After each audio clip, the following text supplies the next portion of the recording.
Hello again. Andito na naman ang inyong mami na palaging loka-loka. So, ayun nga for today's video.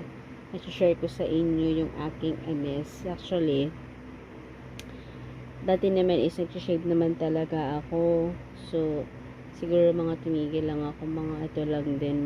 Siguro mga simula nung lumipat kami dito sa Cavite. Ganun na siya katagal na hindi na ako nag-shave ng aking anis kasi nga parang tinamad na rin ako, pero syempre lagi ginuhugasan yun. So ayun nga, share ko sa inyo kung gano'n na siya hindi ko napansin na gano'n na pala siya kahaba. So sabi ko, hala, ano ba ito nangyari? Kaya pala sabi ko, nangangati na ako. Tapos pag sa aking panty parang makati na lagi yung singit ko. Kasi, ganun na pala siya hindi ko na napapansin. Although, naliligo na ba ako, syempre, chinecheck ko naman siya palagi. Tapos, ginagawa ko nga, minsan, nilalagyan ko pa ng shape yung aking anis para lang magkaroon ng shape. Kasi parang, ako, katulad kong babae na, meron lang siguro na, mahilig yung, alam niyo yung, i-style mo yung, sa may, mo, pempe mo na, para magkaroon siya ng style. So, minsan ganun ang ginagawa ko.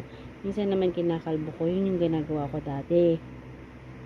Tapos, ngayon, parang simula nung lumipat kami dito sa Cavite, or nung nabisi ako dun sa tindahan, para hindi na ako masyadong nag-shave. Kasi nga, sobrang busy ko na.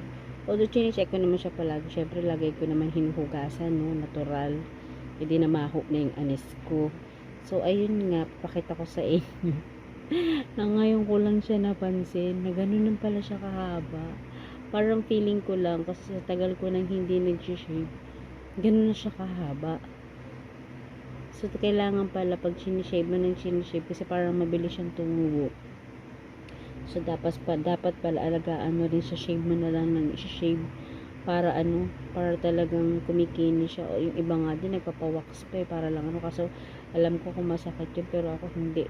Ginagawa ko lang is sinishave ko lang siya, as in kalbong-kalbo talaga hanggang ilalim, kasi gusto ko nga malinis talaga yung walang kahit anong mga sabit-sabit. So ayun nga, dahil nabisi ang mami nyo kakatinda ng pares. Kitang hair ko guys, so tutuwa lang ako sa hair ko. Kinukulot-kulot talaga siya. Gusto ko pahabain ito ng kulot na ganito itsura. So ayun nga, papakita ko sa inyo kung gano'n na siya kahaba. Yun lang, sobrang kabisihan ko, hindi ko na siya napansin na ganito na pala siya kahaba. So share ko sa inyo kung ano ng itsura ng aking anis at gano'n na siya kahaba. Tapos Mio Marimar, parang sabi ko, hala, nagulat ako. Ganito na pala siya kahaba. So pala sabi ko, parang napapansin ko parang makati na siya palagi. So ayun, share ko sa inyo kung ano lang itsura, kung gano'n na siya kahaba guys. So ito na siya. Ito na siya guys. Ito na siya. Ito na yung haba niya. Umabot na dito. Umabot na dito. Pwede na itong suklayan, no? Oh. Pwede na suklayan. Kaso, natatanggal pa ba to? Pero,